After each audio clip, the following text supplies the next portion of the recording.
Paano mag-caramelize ng ating turon or tiny turon yung aking ginawa. Ayan, yung same kawali, yung natirang mantika, lagyan lang natin ng asukal.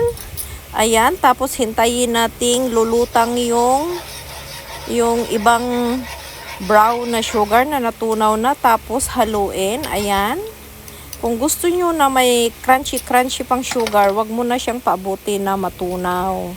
Ayan, tunaw na siya. Ibalik natin yung ating piniritong tiny turon.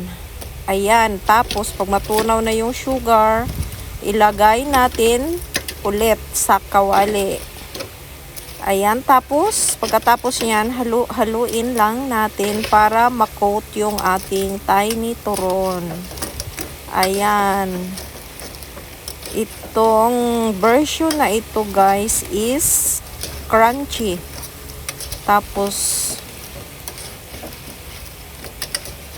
evenly yung ating pag-coat ng sugar. Thank you for watching.